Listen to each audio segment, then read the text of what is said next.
সন্ধ্যাবেলা সন্তান ঘরে এসে বাবাকে বলে, বাবা 10,000 টাকা দেও। বাবা জানে এখন টাকা নিয়ে বন্ধুদের আড্ডায় যাবে, মদের আড্ডা করবে, নাচ গান করবে। কয় দিব না।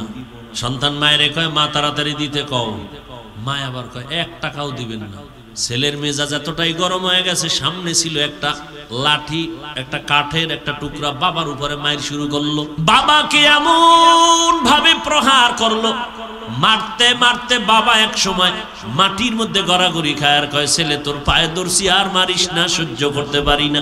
রক্ত পরে জমিন লাল। মায়ে ফিরাইতেইছে, মায়ের উপরেও পড়ে গেছে। এবার মাও বেউস, বাবাও বেউস। ছেলেটা দরজায় একটা লাথি মাইরা বের হয়ে একটা বাইক লইল, হুন্ডা। মা চোখের পানিগুলো ছেড়ে কান্না করে আর দরজা লাগায়, আর আসমানের দিকে তাকায় বলে, আসমানের মালিক মেহেরবানি করে এই ছেলেটার মুখ আমি মাকে আর দেখায় না রে আল্লাহ। ওর বাবার গায়ে হাত তুলেছে, রক্তে রঞ্জিত হয়ে গেল। এই ছেলে আমি চাই না, তুমি ওরে রাস্তা থেকে ফিরায় দাও, আর ঘরে আইনা আসতে দিও না রে আল্লাহ। মা কান্না করে দরজা এমন ভাবে আটকাইছে, সন্তান আসলে আর দরজা খুলবে না। সন্তান বাইক নিয়ে বন্ধুদের কাছে যাবে, ইতিমধ্যে রাস্তা দিয়ে যায়, দেখে একটা ওয়াজ মাহফিল হইতেছে রাস্তার পাশে। উত্তরবঙ্গের ঘটনা, জেলার নাম বললাম না। বয়ান চলতেছে মা বাবার খেদমতের উপর। একজন আল্লাহর ওলি বয়ান করতেছিলেন মা বাবার খেদমত নিয়ে। ওই যুবকের কানে গিয়ে একটা বাড়ি লাগছে, বাইকটা থামায়া দাঁড়ায় দাঁড়ায় কিছু বয়ান শুনছে, বাইকের উপরে বৈশা কেমন যেন চুম্বুকের মতো টানতেছে অন্তর। বাইকটার তালা লাগায় মাঠের এক পিছনে বয়া রইছে। বয়ানের এক পর্যায়ে এমন কান্নার আওয়াজ, যুবকটা ময়দানের পিছনে মাঠে গড়াগড়ি খায় আর কান্দে। দূরের থেকে আল্লাহর ওলির নজরে পইরা গেছে, ওই যুবকটা এমন কেন করে? হুজুর মোনাজাত দিয়া কয়, যুবকের সামনে নিয়ে আসো। যুবক একটা দৌড়াইয়া কয়, হুজুর পাও ধরে কয়, হুজুর আমারে মাফ করে দেন, আমি শেষ হয়ে গেছি, শেষ। আল্লাহর ওলি বলে, বাবা কেন কাঁদো? বলে, আমার বুকের ভিতরে জ্বালা পোড়া মনে হয় যেন কে আগুন লাগায় দিছে, আমি সইতে পারি না। হুজুর একটু আমারে দম করে দেন, পানি পড়া দেন, আমি মইরা যাইতেছি। হুজুর একটু দোয়া করেন, আমি শেষ, আমি শেষ। হুজুর বলে, বাবা তুই আসল কথা ক, না জানি কোনো কঠিন বেয়াদবি করছো বল। ছেলেটা কান্না করে হুজুরের পাও ধরে বলে, হুজুর আমি সন্ধ্যাবেলা বাবার সাথে এমন বেয়াদবি করেছি, মায়ের সাথে করেছি। আমার মা কাঁদতে দেখলাম, বাবা রক্তাক্ত মাটিতে ফেলে চলে আসছে। হুজুর বলে, রে নিমক হারাম আমার থেকে দূর হইয়া যা, তুই আমার কাছে আসবি না। যুবক এমন কান্না পাও আর ছাড়েই না। হুজুর একটু দোয়া করেন। ময়দানের মানুষগুলো সব তাকায় রইছে, কান্নার পরিবেশ পুরা ময়দান। হুজুর এইবার আল্লাহর কাছে দোয়া করলেন, ও মালিক, ও হয়তো না বুঝিয়া করছে, তুমি দয়া করে রহমান নামের উসিলায় ওরে মাফ করে দাও। এমন কান্না দিলেন, ওই যুবক চিরতরে তওবা করলো, হেদায়াত হয়ে গেল, আর জীবনে গুনাহ করবে না, কোনো বন্ধুদের আড্ডায় যাবে না, কোনোদিন বেয়াদবি করবে না। এইবার হুজুর কয়, তাড়াতাড়ি যদি বাঁচতে চাও মা বাবার কাছে পাও ধইরা মাপ চাও। যুবক রাতের গভীরে বাড়ির দরজায় গিয়া ডাক দিছে, আম্মু তুমি ঘুমাইছো? মা কেমনে ঘুমায়? সন্তানের বিপদ, মায়ের চোখে ঘুম আসে না, কিন্তু মা শুনতেছে, দরজা আওয়াজ দেয় না, খুলে না, ওয়াদা করেছে দরজা খুলবে না। সন্তান বলে, দরজা খুলো মা। মা ভাবছে না জানি আরো কোনো মেজাজ গরম নিয়ে আসছে। সন্তান প্রায় এভাবে চিল্লাইতে চিল্লাইতে এবার ওই দরজার বাইরে গড়াগড়ি খায়, কান্দে আর কয়, আম্মু দরজা খুলে দাও। কয় না আমি এইবার মা দাও জামান খুলে, কয় দরজা খুলবো না। তুই কি আবার মারবি নি? না, আর কত মারবি, আমার তোর মতো ছেলে লাগবে না, চলে যা। ছেলেটা কান্না করে আর বলে, মা আমি এইবার তোমাদের সাথে বেয়াদবি করতে আসি না, এই দরজা খুলে দাও, আমাকে একটু বাঁচার সুযোগ দাও, আমি বাবার পায়ে ধরে মাপ নিব। বলে তোর বাবা বেহুশ বিছানায় পড়ে আছে। সন্তান দীর্ঘ টাইম কান্নার পর মায়ের কলিজার মধ্যে বারবার ঢেউ আর তরঙ্গ শুরু হয়ে গেল। মা দরজা খুলে দেওয়ার পরে সন্তানটা মায়ের পা জড়ায় বলে, মা তুমি আমারে মাফ করিয়া দাও, তুমি যদি আমার উপরে দয়া না করো, দোয়া না করো, আমার কপাল শেষ হয়ে গেল, আমি মরিয়া গেলাম। মা বলে, রে বাবা তুই আমার কাছে কেন মাপ চাও? বাবার পাও ধর, তোর বাবা বেহুশ, তোর বাবার পায়ে জড়ায় তাড়াতাড়ি মাপ নে, না হয় তোর এই দুনিয়ায় বাঁচতে পারবি না। ওই ছেলেটা বাবার পাও জড়ায় কাঁদে। বাবাই বলে, তুই আর আমার গায়ে হাত দিস না, আমার স্পর্শ করবি না, শরীর চলে যা, আমি মরিয়া যাইতেও রাজি, তোরে আমি আর ক্ষমা দিতে রাজি না। এইবার বাচ্চার কান্না এত কঠিন ভাবে শুরু হয়ে গেল, শেষ পর্যন্ত মা আইসা কয়, ও তওবা করছে, জীবনে আর কোনোদিন অন্যায় করবে না, তুমি ওরে মাফ করিয়া দাও। এই যুবক, আজকে বুঝো না মায়েরে কাদাইয়া কত ভালো হবি রে বাবা। যারা মানুষের বরদোয়া নিয়ে চলে ওরা বাড়ি গাড়ি করতে পারে, আসলে শান্তি নাই, মনের মধ্যে শান্তি নাই, ঘুমে শান্তি নাই, খানায় শান্তি নাই। ওর পুরা পরিবারের মধ্যে খোঁজ নিয়ে দেখবি শুধু আগুন জ্বলে, স্ত্রী নিয়ে শান্তি নাই, সন্তান নিয়ে শান্তি নাই। ও যুবকেরা, আজকে তুমি পরীক্ষায় ভালো নাম্বার পাইছো, তোমার বাহাদুরি না, কসম আল্লাহর, মা বাবার দোয়া, চোখের পানির বদৌলতে। আজ ওই মা বাবার চোখের পানির কারণে আজকে তুমি যুবক, ওই মা বাবার চোখের পানি আর দোয়ার কারণে আজকে আমি চেয়ারে বসছি রে বাবা। ওই মা বাবার চোখের পানি আর দোয়া যদি না থাকতো, টাকার মালিক হইতে পারতা না রে বাবা, বাড়ি গাড়ির মালিক হইতে পারতা না। ওই মা বাবাই জীবনটা কত বিসর্জন দিয়া কষ্ট করে তোমারে আমারে বড় বানাইছে। এখনো এই বক্তা জগতে আইসাও বাড়ি যাইতাম বারে বা মাঝে মাঝে, রাতের বেলা ঘুমায় থাকতাম, মশারি টানাই নাই, দেখি সকালবেলা মাথার উপরে মশারি। মাকে বলতাম, মা আমি তো মশারি টানাই না, কে টানাইলো? কয়, বাবা রাতে আমার ঘুম হয় না, আমি গভীর রাত্রে খুঁজলাম, তোর তাহারা দিতে গিয়া পাহারায় গিয়া দেখলাম মশারি নাই, মশা ঘুরে, আমি মা নিজে তোর মশারি টানাইয়া দিলাম। ওই মাকে যারা ভুলিয়া গেছো রে যুবক, ওই মায়ের কলিজায় যারা আঘাত দিয়েছো, এখনো সময় আছে, ক্ষমা চাও। আজকে এই সুন্দর বেহেশতের বাগানে বৈশাও তোমার এত বয়ানের পরেও দিল নরম হয় না, অথচ কারণটা কি জানো? মা বাবার কষ্টর বরদোয়া তোর কপালে লাগছে। না হয় বহু বান্দার চোখে পানি, তোমার চোখে পানি আসবে না কেন? আল্লাহ তো তওবার দরজা দিয়া ডাকতেছেন। ওই মা বাবায় যদি ক্ষমা না করে, তোমার কোটি তওবায় কাজ হবে না। তুমি যদি বান্দার অন্তরে কষ্ট দাও, আল্লাহর প্রিয় বান্দা যারা, এদের অন্তরে যদি কষ্ট দাও, তোমার হাজারো তওবায় কাজ হবে না, চোখে পানি আসবে না। মুরব্বীদের থেকে ক্ষমা নাও, আলেম থেকে দোয়া নাও, আল্লাহর কাছে কঠিন ভাবে তওবা করে নাও। দুনিয়ায় কয়দিন বাঁচবি রে যুবক? এমন একটা দিন নেই যুবকের লাশের খবর নাই। পানির নিচে যুবকের লাশ, গাড়ির নিচে যুবকের লাশ, ঘুমের বিছানায় যুবকের লাশ। ও আল্লাহর বান্দারা, আজকে রক্তের গরমে মানুষের সাথে বেয়াদবি করো, কথার কোনো ব্যালেন্স রাখো না, বেয়াদবিমূলক আচরণ করো, চোখ গরম করে তাকাও, অথচ তোমার এই বাহাদুরি কিন্তু একদিন নিঃশেষ হয়ে যাবে। ও আল্লাহর বান্দারা, ও যুবক বাবারা, আল্লাহর নবীর তরিকা মতে চলার জন্য তৈরি হয়ে যাও। মা বাবার দোয়া নিও। যদি মা বাবা বেঁচে থাকে, বাসায় গিয়া মাকে বলিও, মা জীবনটা ভর কত কষ্ট তোমাকে দিয়েছি, মাঝে মাঝে তুমি কান্না করছো, কষ্ট পাইছো, আজ আমি তওবার নিয়ত করে আসছি, আর কোনোদিন বেয়াদবি করব না। তুমি আমার মাথায় হাত দিয়া দোয়া করিয়া দাও। ও ও মা তুমি দোয়া না করেন আমি আগাইতে পারবো না। ওই মা বাবার দোয়ার কারণে আজকে টাকার মালিক, বাড়ির মালিক, সম্মানের চেয়ারের মালিক। ও আল্লাহর বান্দারা, ওই মা বাবার দোয়া নেওয়ার চেষ্টা করো। এরে আল্লাহর বান্দায় ময়দানে যারা আছে, অনেকের মা দুনিয়ায় নাই, অনেকের বাবাও দুনিয়াতে জিন্দা নাই।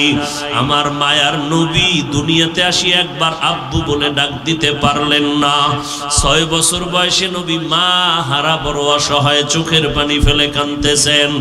ও নবীর আশিক উম্মতের দল, আজকে তোমরা আল্লাহর রহমতের দরজা থেকে ফিরিয়া যাইও না, আল্লাহর কাছে ফিরে আসো, মনে মনে তওবা করো। তোমাকে আমাকে মানুষ কতই ভালো বলে, অথচ গুনার কারণে আল্লাহর কাছে কত বড় অপরাধী হয়ে আছো। আল্লাহর কাছে তুমি দেখো, গুনার কারণে তোমার চোখ না পাক, জিহ্বা না পাক, অন্তর না পাক। আল্লাহর কাছে তওবা করে ক্ষমা চাও, মনে মনে আল্লাহকে বলো, জীবনে যত গুনাহ করছো, অন্যায় করছো, মা বাপ ভাই বোনেরা কেউ জানে না, জানলে তোমাকে আর মোহাব্বত করতো না। আল্লাহ জানার পরেও একবারও রাগ করিয়া পানি বন্ধ করে নাই, বাতাস বন্ধ করেন নাই, সূর্যের আলো বন্ধ করেন নাই, খানা বন্ধ করেন নাই। বরং আমার আল্লাহ প্রতিদিনের গভীর রাত তোমাকে আমাকে ডাকেন প্রথম আসমানে এসে, ও বান্দা কত আর ঘুমাবি, আমার দরবারে তওবার জন্য তৈরি হও। যারা আল্লাহর কাছে বিনয় হইয়া বলবে, ও দয়ার মালিক, এই চোখের দ্বারা তো কত গুনাহ করলাম, কেউ জানে না, মাওলা তুমি জানো। এই হাতের দ্বারা কত অন্যায় করছি, মাওলা তুমি ছাড়া কেউ জানে না। কুল ইয়া ইবাদিয়াল্লাযীনা আসরাফু আলা আনফুসিহিম লা তাকনাতু মির রাহমাতিল্লাহ ইন্নাল্লাহা ইয়াগফিরুয যুনুবা জামিআ ইন্নাহু হুয়াল গফুরুর রহিম।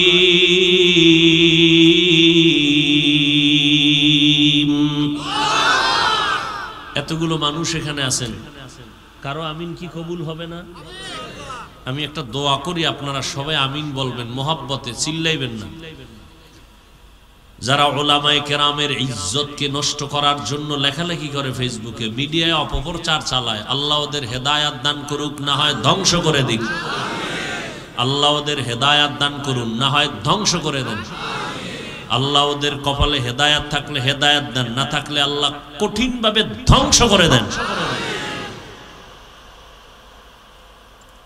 আল্লাহ এবার বলেন, হে রাসূল, আমার পক্ষ থেকে উম্মতকে জানায়া দেন, মূলত আমি আল্লাহই বলতেছি, ইয়া ইবাদি, হে আমার প্রিয় বান্দা বান্দিরা, তোমরা যারা গুনাহ করে সীমা লঙ্ঘন করেছো, জুলুম করেছো, আসো তওবার পথে আসো, আমার রহমতের দরজা থেকে ফিরে যেও না, নিরাশ হও না।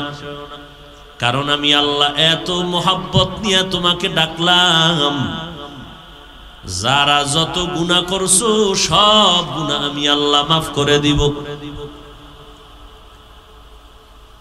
আল্লাহ সবার গুনাহ মাফ করে দিবেন, কারণ আল্লাহ হলেন চূড়ান্ত ক্ষমাশীল, পরম করুণাময়। রহমতের নবী বলেন, আত্তাইবু মিনাজ যামবি কামান লা যামবা লাহ। যারা গুনাহ করে আল্লাহর কাছে তওবা করবেন, আল্লাহ তাআলা, নবী বলেন, আল্লাহ তাকে এমন ভাবে পবিত্র বানায় দিবেন, মনে হয় জীবনে কোনো একটা গুনাহও করে নাই। সুবহানাল্লাহ। না আতিনা ফি দারে দুনিয়া না হাসান, আতিনা ফি দারে উকবা না হাসান, ইয়া গিয়াসাল মুস্তাগীসিন হদিনা লাফতিখারা বিল উলুমে ওয়াল গিনা। নবীজি বলেন, কোরআন শরীফ আমার কাছে বড় দামি, বড় মায়ার জিনিস, কিন্তু এর থেকেও বেশি আরো মহব্বতের হলো এই আয়াত, যেটা আমি খুতবায় পড়লাম। কেন? নবীজি বলেন, আল্লাহ যে কত বড় দয়াময়, এই আয়াত হলো তার দলিল। কেমনে? আল্লাহ তাআলা এই আয়াতের মাধ্যমে পৃথিবীর সব মানুষকে তওবার পথে আহ্বান করেছেন। আরো খোলাসা কথা হলো, এই আয়াতের মাধ্যমে আমার দয়ার মালিক পৃথিবীর প্রত্যেকটা মানুষকে জান্নাত দেওয়ার আশ্বাস দিয়েছেন।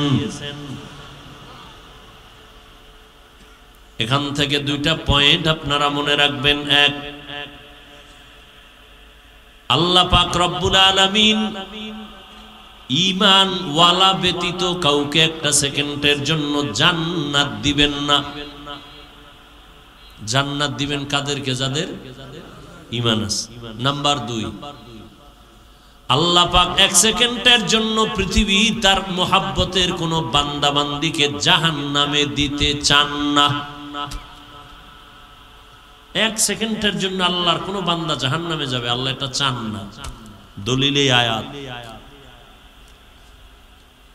এজন্য আল্লাহ পাক এখানে যদি বলতেন এই মুমিনেরা তওবা করো, তো যারা মুমিন না তারা বাদ, কিন্তু এমন একটা শব্দ আল্লাহ এখানে ব্যবহার করেছেন যেই শব্দটার পর্দার ভেতরে পুরা দুনিয়ার মানুষগুলো ঢুকানো। শব্দটা কোরআনের ভাষায় আবদ, বাংলায় বলি, উর্দুতে বলি বান্দা। ইয়া ইবাদি, হে আমার প্রিয় বান্দা বান্দিরা। বান্দা বলতে আল্লাহ পাক বুঝায় দিলেন তুমি হিন্দু হও, তুমি খ্রিস্টান হও, ইহুদি হও, বৌদ্ধ হও, তোমরা আমার বান্দা, আর কারো বান্দা না। আমি আল্লাহ সবাইকে ডাকছি আয় আয়। শয়তানের নফসের ধোকায় পড়ে যারা গুনাহ করেছো তওবা কর। তোমার গুনাহ করে পাহাড় বানাইছো, তোমার এই গুনার পাহাড়টা বানাইতে এক রাত্রে হয় না, একদিনে হয় না, এক মাসে হয় নাই, বছর বছর চলে গেছে, যুগ যুগ চলে গেছে। তুমি একটা গুনার পাহাড় বানাইতে তোমার 30 বছর, 40 বছর, 50 বছর, 70 বছর হয়ে গেছে। কিন্তু আমি মাওলার দয়াটা কেমন জানোনি? একবার যদি মাথা নত করে চোখের পানি ছেড়ে অনুশোচনা নিয়ে যদি অনুতপ্ত হইয়া বলো, ও দয়ার মালিক আমাকে তুমি মাফ করে দাও, আল্লাহ বলেন তোর 70 বছরের গুনাহ আমার ক্ষমা করতে একটা সেকেন্ডের সময়ও লাগবে না। আতিনা ফি দারে দুনিয়া না হাসান, আতিনা ফি দারে উকবা না হাসান, ইয়া গিয়াসাল মুস্তাগীসিন হদিনা লফতিখারা বিল উলুমে वल गिना हर गोरीदे नेको तू तैयार है, जू न मांगे उससे तू बेजार है। এখন তুমি রাতে বসে আছো একটা জান্নাতি বাগানে, তুমি এখন চিন্তা করো কয়টা বাজে, ঘুমামু কখন, অথচ তোমার জীবনটা রাতের ঘুম নষ্ট করে মোবাইল চালায়া কবিরা গুনাহ করে করে কাটাইছো, তার হিসাব মিলাও। দরওয়াজা জানালা বন্ধ করেছো রে যুবক, মাও দেখে না বাবাও দেখে না তুমি কি করো, কিন্তু আমার আল্লাহর কুদরতের ক্যামেরায় রেকর্ড হয়ে গেছে। তুই মোবাইলটা সামনে নিয়া সারাটা রাত কবিরা গুনাহ করে করে করে করে রাত কাটাইছো, কেউ দেখে নাই, একমাত্র আমার আল্লাহ দেখছেন। সীমা লঙ্ঘন করে ফেলছো, এই কারণে কিন্তু মা যদিও তোরে দেখে না, কিন্তু মায়ের অন্তরে বাড়ি লেগে গেছে তুই গুনাহ করো। মা কিন্তু ভিতরে ভিতরে কষ্ট আছে, তোরে বুঝাইছে, তুই গালি দিছো, আব্বাজান নিষেধ করছে, বাবার সাথে বেয়াদবি করেছো, শিক্ষক নিষেধ করছে, শিক্ষকের সাথে বেয়াদবি করেছো, মুরব্বীরা নিষেধ করছে, মুরব্বীদের সাথে বেয়াদবি করেছো। একটা মোবাইলকে কেন্দ্র করে নিজের চরিত্রটারও নষ্ট করছো, নিজের স্বাস্থ্যটাকেও নষ্ট করে ফেলছো। জানো না রে বাবা, মরণের পরের আযাব তো ভিন্ন কথা, বরং এই মোবাইলের কারণে একটা সময় খুব দ্রুত আসতেছে, বসে থাকবি বিছানায়, চোখ থাকবে পাওয়ার থাকবে না, কান থাকবে শ্রবণ শক্তি থাকবে না, হাত থাকবে হাতের বোধ শক্তি থাকবে না, তোমার ভিতরের হৃৎপিণ্ড নষ্ট হতে চলছে, কিডনির উপরে আক্রমণ, তোমার ব্রেনটা নষ্ট হয়ে যাইতেছে। আধা ঘন্টা কিছু পড়তে লইলে মাথা ঘোলায় যায়, ব্যথা করে, কিছুই টের পাও না, বুঝই না। ব্রেন দুর্বল, কিছু পড়লে মুখস্থ থাকে না। এই মোবাইলের কারণে একদিকে তোমার শরীর নষ্ট, ভিন্ন দিকে চরিত্র নষ্ট। এখন তোমার মা বাবা, তোমার ভাই বোন, তোমার আপনজন, তোমার মুরব্বীরা চায় যদি তুই মরিয়া যাও মনে মনে সবাই খুশি, কারণ তোর মতো চরিত্রহীন সন্তান থাকলে মা বাবার ইজ্জত আরো নষ্ট হবে। তাহলে তোর এই বয়সে কি কামাই করছো? সবার বরদোয়া।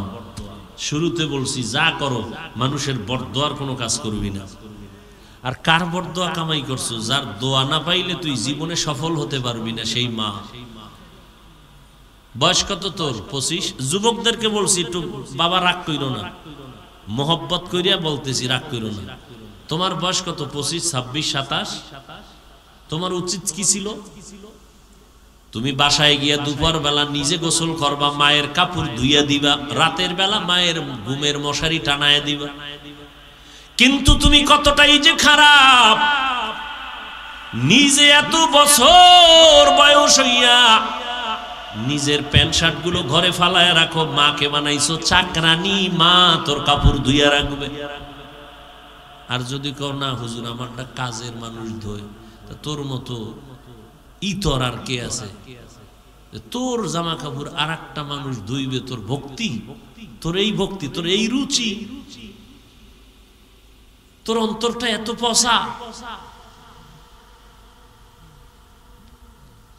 রাগ করবি না রে বাবা, আমি জাহান্নাম থেকে বাঁচাবার জন্য বলছি। যদি কও হাফিজ ভাই পাও ধরো, বল, আমি নিচে এসে পাও ধরবো।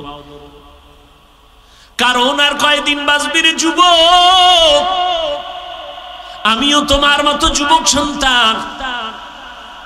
তোমার ভিতরে একটা মন আছে, আমার মধ্যেও মন আছে। তোমার আকৃতি আর আমার আকৃতি সব এক। তোমার ভিতরে যে নফস আছে, আমার মধ্যে নফস আছে। তুলনামূলক তোমারে শয়তান ধোঁকা দেয় কম, আমারে দেয় বেশি। কারণ তোমার দ্বারা গুনাহ করাইলে ইসলামের এত পরিমাণ ক্ষতি হবে না, আমার দ্বারা ইসলামের যেই পরিমাণ ক্ষতি হবে গুনাহ করাইলে। শয়তান আমারে এত ধোঁকা দেয়। ওরে হুদা কি জিন শয়তান নি, বড় বড় মানুষ শয়তান হইয়া তাবিজ করতেছে, জিন পাঠাইতেছে।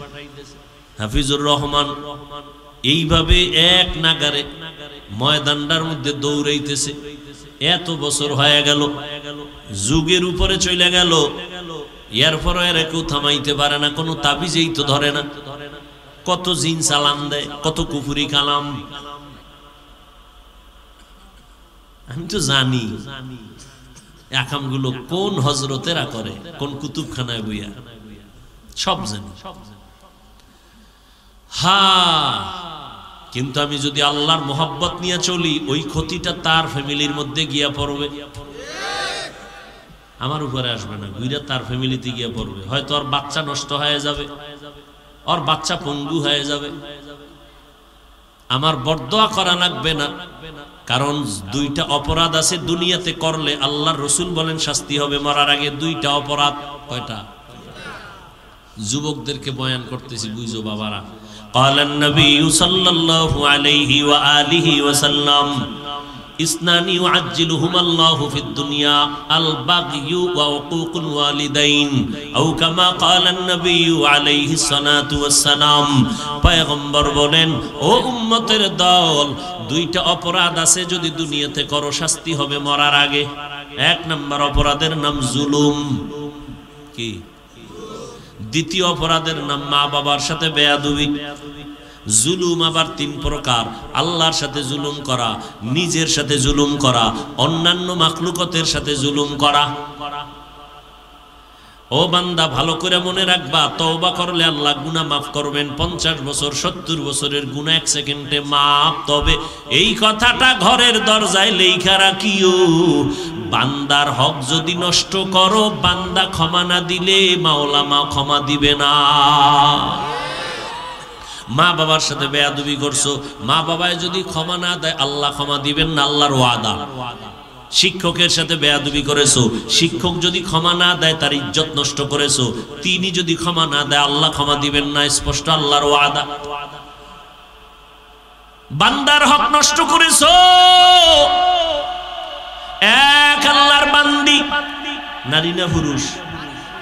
নারী জীবনভর ন্যাক আমল করেছে, জীবনের শেষ ভাগে একটা ছোট্ট অন্যায় করেছে, ঘরের ভেতর একটা বিড়াল ঢুকছে, বিড়ালটারে খাঁচা আটকায় দিছে, নিজেও খানা দেয় না, অন্যের ঘরে গিয়া খাবে সেই সুযোগও দেয় না, বিড়ালটা খাঁচায় বসে ধুকে ধুকে না খাইয়া মরে গেল। নবীজি শুনাইতেছেন সাহাবায়ে কেরামদের, ও সাহাবারা জানুনি পরিণাম ফল মহিলার কি হইছে? গাইবি আওয়াজ আসছে আল্লাহর পক্ষ থেকে, এই আল্লাহর বান্দি, জীবনভর যত নেক আমল করেছো সব আমল বরবাদ। কার সাথে জুলুম করছে? বিড়ালের সাথে জুলুম করলে যদি জিন্দেগি বরবাদ, মানুষের সাথে যারা জুলুম করে কি নাই এরকম কেউ? ইমামের পিছনে নামাজ পড়া চার দোকানে গিয়ে আবার ইমামের বিরোধিতা, ইমামের ইজ্জত নষ্ট করে, এরকম আছে না নাই? তাহলে ইমামের উপরে জুলুম করলা, তার ইজ্জতের উপর আক্রমণ করে, জুলুমের বিচারটা মরার আগেই হয়ে যাবে। আল্লাহর সাথে জুলুমের নাম হলো শিরিক। আল্লাহ বলেন, আমাই ইউশরিক বিল্লাহ ফাকাদ হারামাল্লাহু আলাইহিল জান্নাহ, যারা আল্লাহর সাথে শিরিক করবা তাদের জন্য জান্নাত হারাম। এরপরে নিজের সাথে জুলুম। নিজের সাথে জুলুম কি? নিজের সাথে জুলুমের একটা ব্যাখ্যা হলো, আমার আহান, আমার অঙ্গ, আমার অন্তর্ভুক্ত, আমার সন্তানকে আমি নামাজ পড়ি, আমার সন্তানের পড়াই না, আমি পর্দা করি, সন্তানরে আমি পর্দার দাওয়াত দেই না, আমার আহালের উপরে আমি জুলুম করলাম, মূলত আমার উপরেই করলাম। আল্লাহ বলেন, ইয়া আইয়ুহাল্লাযীনা আমানু কু আনফুসাকুম ওয়া আহলিকুম নারা।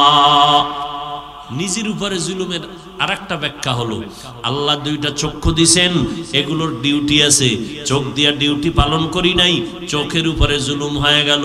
চোখ দিয়া মা বাবা দেখবা সওয়াব, চক্ষু দিয়া বাইতুল্লাহ দেখবা সওয়াব, চক্ষু দিয়া কোরআন দেখবা সওয়াব, চক্ষু দিয়া আল্লাহ ওয়ালা দেখবা সওয়াব, কিন্তু এই চোখ দিয়া সারাটা রাত মোবাইলে কবিরা গুনাহ দেখছো, চোখের উপরে জুলুম। হাত দ্বারা গীবত লেখছো, কারো বিরুদ্ধে লেখছো, হাতের উপরে জুলুম। কান দ্বারা গান শুনছো, গীবতের কথা শুনছো, কানের উপরে জুলুম। আল্লাহ কয়, জুলুম যদি করো শাস্তিটা মরার আগেই হয়ে যাবে, পরে নয়। শিক্ষকের সাথে জুলুম করছো, সেদিন একজনে বলল এক ছাত্র নাকি শিক্ষকের গায়ে হাত তুলছে। কত বড় পাওয়ারওয়ালা ছাত্র বুঝেন? হ্যাঁ, আমি আজকে মাদ্রাসায় বৈশা কিছু ছাত্র বলতেছিলাম, ওরাও দুষ্টামি করে, আমি কি তোরা এতটা বেপরোয়া হইলি, তোকে তো কিছু বলা যাইব না, কারণ সামনে এমন দিন আসবে তোদের থেকে আমাকে দোয়া নিতে হবে। ছাত্ররা এসে শিক্ষকের বলবে, হুজুর মোবাইলে টাকা নাই তো এমবিটা ভরে দেন। এমন অবস্থা হয়ে যাইতেছে। শিক্ষকরা ছাত্রকে ভয় পায়। কি পরিমাণ ছাত্রগুলো চূড়ান্ত গাদ্দার আর বেয়াদব। কতটা বেপরোয়া বেয়াদব হইলে শিক্ষক ছাত্রকে ভয় করতে হবে? কতটা বেয়াদব হইলে, উশৃঙ্খল হলে মা বাপ সন্তানকে ভয় করতে হবে? এই জবানের কথার দ্বারা, গালির দ্বারা, গীবতের দ্বারা কত অন্যায় করেছি মাওলা, তুমি ছাড়া কেউ জানে না। ও আল্লাহ, আজকে ঈদ ময়দানে আসছি, বেহেশতের বাগান, এখান থেকে আর গুনাহ নিয়ে ঘরে যাব না রে মালিক। আজকে তওবার নিয়ত করিয়া ফেললাম। ও যুবক, তোমার মতো কত যুবক স্কুল কলেজে পড়িয়াও নামাজ ছাড়ে না, তুমি কেন পারবা না বলো? তোমার আমার মতো কত যুবক জীবনে মাদ্রাসায় পড়ে নাই, চাকরি করে, র্যাব, আর্মি, পুলিশ, বিডিআরের, নামাজ ছাড়ে না, তুমি কেন পারবা না? তোমার মতো যুবক রাস্তায় গাড়ি চালায়, তাকায় দেখো এক বেলার নামাজ বাদ দেয় না, তুমি কেন পারবা না? তোমার মতো যুবক কৃষি কাজ করে, দেখো নামাজ ছাড়ে না, তুমি কেন পারো না? তোমার মতো যুবক আজকে নদীর মধ্যে মাছ ধরে, নামাজের সময় পড়ে, নামাজ ছাড়ে না, তুমি কেন পারবা না? ও বৃদ্ধ বাবাজিরা, আপনাদের মতো কত বুড়া মানুষ মসজিদে গিয়া কষ্ট হলেও নামাজ পড়ে, আপনারা কেন পারেন না? ও পর্দার আড়ালের আম্মা জান, এতক্ষণ আপনাদের সন্তানদের যত কথা বলেছি, এই কথাগুলো বাস্তবায়ন হতে হলে আপনাদের দোয়া ছাড়া আগানো যাবে না। এরে পর্দার আড়ালের মা, আপনার সন্তানটাকে ডাক্তার বানাবেন। আমি কিন্তু একবারও বাধ্য করে বলি নাই যে মাদ্রাসায় পড়া লাগবে, আমি একবারও বাধ্য করিয়া বলি নাই তাবলিগে না গেলে গুনাহ হবে। আপনার সন্তানকে আপনি ডাক্তার বানাবেন, কোনো বাধা নাই। আপনার সন্তানকে ইঞ্জিনিয়ার বানাবেন, বাধা নাই। আপনার সন্তানকে প্রফেসর বানাবেন, বাধা নাই। তবে আমার অনুরোধ হলো আপনার সন্তানকে আপনি বেয়াদব বানাবেন না। আপনার সন্তানকে ডাক্তার যদি বানাইতে চান, কোরআন পড়াইয়া নবীর আদর্শওয়ালা ডাক্তার বানায়া যাবেন। আপনার সন্তানটাকে কোরআনওয়ালা নবীর আদর্শের ইঞ্জিনিয়ার বানাবেন। আপনার সন্তানটাকে কোরআন পড়নেওয়ালা নবীর আদর্শের প্রফেসর বানাবেন। আপনারও জীবন ধন্য হবে, সন্তানেরও জীবন ধন্য হবে। এরে আম্মা জান, আপনাদের এত সম্মান, আপনারা নবী না, নবীদের মায়ের মতো মা, সাহাবায়ে কেরামের মায়ের মতো মা। আপনারা আলেম হাফেজে কোরআনের মায়ের মতো মা। আপনারা খাদিজা রাদিয়াল্লাহু তাআলা আনহার মতো নারী, ফাতেমা রাদিয়াল্লাহু তাআলা আনহার মতো নারী, আয়েশা রাদিয়াল্লাহু তাআলা আনহার মতো নারী। এরে আম্মা জান, আপনারা ইসমাঈল নবীর মা হাজরা আলাইহিস সালামের মতো নারী। আপনারা ঈসা নবীর মা মারিয়াম আলাইহিস সালামের মতো দামি নারী। বেঈমান ফেরাউন যে আল্লাহর সাথে চ্যালেঞ্জ দিয়া নিজের খোদা দাবি করলো, ওই ফেরাউনের ঘরে তার আপন স্ত্রী আসিয়া এতটা আল্লাহর উপরে ভরসা ঈমান আনলো। আল্লাহর নবী বলেন জান্নাতে কিয়ামতে আমার সাথে আসিয়ার বিয়া হয়ে যাবে। ও পর্দার আড়ালের আম্মা জান, আপনাদের মতো কত মা এখনো আছে স্বামীর মাল হেফাজত করে, সন্তানগুলো আদর্শওয়ালা বানানোর মেহনত করে, পর্দা করে, গুনাহ করে না, স্বামীর মাল নষ্ট করে না। আপনারা কেন পারবেন না রে আম্মা জান? ভালো একটা সন্তান দুনিয়াতে রেখে যাবেন, আপনার সন্তানের আচরণে যেন আলেমরা খুশি হয়ে দোয়া করে, মুরব্বীরা খুশি হইয়া দোয়া করে, শিক্ষকেরা খুশি হইয়া দোয়া করে, অন্য বন্ধু বান্ধবেরা খুশি হয়ে যেন দোয়া করে। এরে আম্মা জান, আপনার চোখের পানি আর দোয়ার অবদান ছাড়া আগানো যাবে না। ওরে আল্লাহর বান্দারা, ও যুবক বৃদ্ধ বাবাজি, মা বোনেরা, ওই ফেরাউনের ঘরে স্ত্রী, যেই ফেরাউন আমার আল্লাহর বিরুদ্ধে চ্যালেঞ্জ দিল, মুসা নবীর সাথে চূড়ান্ত জুলুম আর অত্যাচার করলো, কিন্তু তার ঘরে আমার আল্লাহ আসিয়াকে দিনের খাদেমা হিসাবে কবুল করলেন। আসিয়া একদিন ফেরাউন তাকায় দেখে যেন কি পইরা গেল, জবান থেকে একটা নাম আসছো আল্লাহর। আসিয়া টের পায় না যে আমার পেছনে ফেরাউন, স্বামী দাঁড়ানো। ফেরাউন কয় আসিয়া জবান থেকে কি বললা? কয় আল্লাহর নাম। বলে কোন আল্লাহ? বলে মুসা নবীর আল্লাহ, তিনি আমারও আল্লাহ। ফেরাউন বলে আসিয়া, এই মিশরে আমি নিজেকে খোদা বলতেই হবে। আসিয়া বলে আমি যে আল্লাহর উপর ঈমান আনছি, আমি আর একবারও ওই আল্লাহর থেকে দূরে যাব না। ফেরাউন অনেক বুঝানোর পরও আসিয়াকে যখন আর নিজের দিকে আনতেই পারে না, এবার ফেরাউন বাঁকা হইয়া বলে আসিয়া, এখন আর তোমাকে ছাড় দেওয়া যাবে না। আসিয়ার থাকার জায়গা দেয় না, খানা পর্যন্ত দেয় না। আসিয়ার উপরে এত অত্যাচার শুরু করে দিল। আসিয়া মাওলার কাছে গভীর রাতে কাঁদে, ও দয়ার মালিক, মেহেরবানি করে আমি মহিলা মানুষটাকে তুমি ধৈর্য দাও, আমি যেন তোমার মোহাব্বতের থেকে পিছনে হটিয়া না যাই, ওর ভয়ে, মাইরের ভয়ে।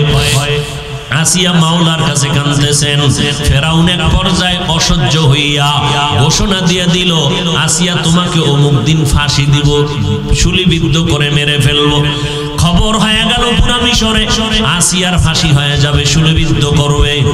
এই অবস্থা যখন তারিখটা আসলো, লক্ষ লক্ষ মানুষ হাজির হয়ে গেল। আসিয়া কাঁদতেছেন, আল্লাহর কাছে দোয়া করে, আল্লাহ ধৈর্য ধারণ করার তৌফিক দান করো। হঠাৎ নজর করে দেখে মুসা নবী হেঁটে যায়। আসিয়া ডাক দিয়া কয়, পয়গম্বর, আমার অবস্থা আপনি জানেননি? কয় জানি। বলে আমার এখন মরণ সময়, আমার আল্লাহ এই মুহূর্তে আমার উপরে বেজার না খুশি? আল্লাহর নবী মুসা ডেকে বলে, রে আসিয়া, আল্লাহ তোমার উপরে অনেক খুশি। এই কথা শুনিয়া আসিয়া চোখের পানি ছেড়ে আল্লাহর কাছে কান্না শুরু করলেন, আসমানের দিকে তাকাইয়া। ক্বালাত রাব্বি বিনিলি ইনদাকা বাইতান ফিল জান্নাহ ওয়া নাজ্জিনি মিন ফিরআউনা ওয়া আমালিহি ওয়া নাজ্জিনি মিনাল কওমিজ জালিমিন। ও আল্লাহ, এত বড় পৃথিবীর একটা রাষ্ট্রের রাষ্ট্রপতি হইয়া তার বিবি হইয়াও থাকার মতো জায়গা পেলাম না, খানার আরাম কিছু পেলাম না, আজ আমার ফাঁসি দিতেছে। ও আল্লাহ, দুনিয়ায় শান্তি পেলাম না। আমার আসিয়ার জবানের একটা দিলের তামান্না, দুনিয়ায় জায়গা পাই নাই রে মালিক, তবে ওই সুন্দর জান্নাতে তোমার পাশে আমার জন্য একটা ঘর বানাইয়া দিও। আসিয়া কান্না করিয়া হঠাৎ আসিয়া মুস্কি হাসতেছেন। ফেরাউন বলে, আসিয়া এখন তোমার বিপদ সময় হাসো কেন? আসিয়া কয়, বেঈমান তুমি বুঝবা না, আল্লাহ আমার কলবের চক্ষু খুলে দিয়েছেন। আল্লাহর কাছে দোয়া করেছি জান্নাতে একটা ঘর বানানোর জন্য। আমি এখন তাকায়া দেখতেছি জান্নাতের ঘর দেখা যায় সাজানো, লক্ষ লক্ষ ফেরেশতারা রেডি হয়ে আছে। আমার রূহটা জান্নাতে মালিকের মোলাকাতে নিয়ে যাবে, তাড়াতাড়ি আমাকে শুলিবিদ্ধ করে দাও। মরণ হয়ে যাবে, আমি মাওলার মোলাকাতে চলে যাব। ওই জান্নাতের সাজানো ঘর দেখে আমি হাসতেছি খুশিতে। ফেরেশতারা অপেক্ষা করে আমাকে জান্নাতে নেওয়ার জন্য। ও পর্দার আড়ালের আম্মা জান, আল্লাহর কাছে তওবা করেন পিছনের গুনার জন্য। বৃদ্ধ বাবাজিরা আল্লাহর কাছে তওবা করেন। ও যুবকেরা আল্লাহর কাছে তওবা করো। আর যদি মা বাবার সাথে অন্যায় করো তার থেকে আগে ক্ষমা নিতে হবে। ওস্তাদ শিক্ষকের সাথে যদি বেয়াদবি করো তাদের ক্ষমা লাগবে আগে। কোন মুরব্বীদের সাথে যদি বেয়াদবি করো ক্ষমা ছাড়া আল্লাহ ক্ষমা করবেন না। তবে আল্লাহকে বলো, আল্লাহ জীবনে শয়তানের ধোকায় পড়ে অন্যায় করেছি, আজকে থেকে তওবা করলাম খাঁটিভাবে। এক ওয়াক্ত নামাজ আর ছাড়বো না, আর দাড়ি কাটবো না, বেপরদায় চলবো না, মা বাবাকে আর জীবনে কখনো কষ্ট দিব না, ওলামায়ে কেরামের বিরোধিতা করব না। আজকে থেকে তাদের পরামর্শ নিয়ে নেক আমল করব, নবীর সুন্নাত অনুযায়ী চলবো। আজকে থেকে আর কোনোদিন কোনো অন্যায় করব না। ও আল্লাহ, তুমি আমার তওবা কবুল করো। আল্লাহ পাকের ওয়াদা, বিনয়ী হইয়া যদি এক ফোঁটা চোখের পানি ছেড়ে তওবা করো বিনয়ের সাথে, আমার আল্লাহ মুহূর্তে তোমার জীবনের সব গুনাহ মাফ করে দিবেন। ও আল্লাহর বান্দারা, জানি না এই ময়দানে কার তওবার নিয়ত হইল তাও জানা নাই। তবে আমি শুরুতেই বলেছিলাম, আল্লাহ যদি কবুল করে তো নবীকে জবাই করতে আসিয়াও কালেমা পড়ে নেয়। আর আল্লাহ যদি কপালে আগুন লাগায় দেয়, নবীজির বয়ান শুনিয়াও কালেমা পড়ে না। এইরকম কিছু মানুষ এখানে আছে, বিভিন্ন জায়গায় আছে। প্রত্যেকটা মাহফিলে হাজারো বয়ান শুনিয়াও তার চোখে পানি আসে না। মোনাজাতে অনেকে কাঁদে, ওই কপাল পড়ার চোখে পানি নাই। বরং ওই বান্দা তওবারও নিয়ত করে না, বাইরে যাইয়া আরো বিরোধিতা করে, সমালোচনা করে। আর একদল আল্লাহর বান্দা আছে ওমরের মেজাজওয়ালা, এরা ময়দানে গুনাহ নিয়ে ঢোকার পর গুনার কথা যখন মনে পড়ে, মরণের ভয় যখন আসে, তখন চোখের পানি ছেড়ে গোপনে একা একা কাঁদে আর বলে, ও মালিক, জীবনে তো অন্যায় কম করি নাই, দুনিয়াতে সূর্যের গরম সইতে পারি না, কবরে গুনাহ নিয়ে গেলে জাহান্নামের গরম কেমনে সহ্য করব? একটা বেতের বাড়ি সইতে পারি না, কবরে মাটির চাপ কেমনে সহ্য করব? ও আল্লাহ, জীবনে আর কোনোদিন গুনার কাছেও যাব না। বান্দা যখন চোখের পানি ছেড়ে তওবা করে, আল্লাহ পাক রব্বুল আলামিন ওমরের মতো তাকে হেদায়েতের দরজায় কবুল করে নেন। ও আল্লাহর বান্দারা, যাদের অন্তর তৈরি হয়ে গেল, মুনাফিকি অন্তরে নাই, দুর্বলতা নাই, মরিয়া গেলে যাবা, তারপরেও আর নামাজ ছাড়বা না, দাড়ি কাটবা না, মা বাবাকে কষ্ট দিবা না, উলামায়ে কেরামের দোয়া নিয়ে চলবা, নবীর তরিকা মেনে চলবা, কোনোদিন কারো বরদোয়া নিয়ে চলবা না, আল্লাহর নবীর তরিকা মেনে চলবা, দেশ জাতির বিরুদ্ধে ষড়যন্ত্র করবা না। তওবা করার মতো যদি কারো অন্তর তৈরি হয়, মুনাফিকি না থাকে, খাঁটি তওবার নিয়তে দুটো হাত আল্লাহকে দেখায়া দাও।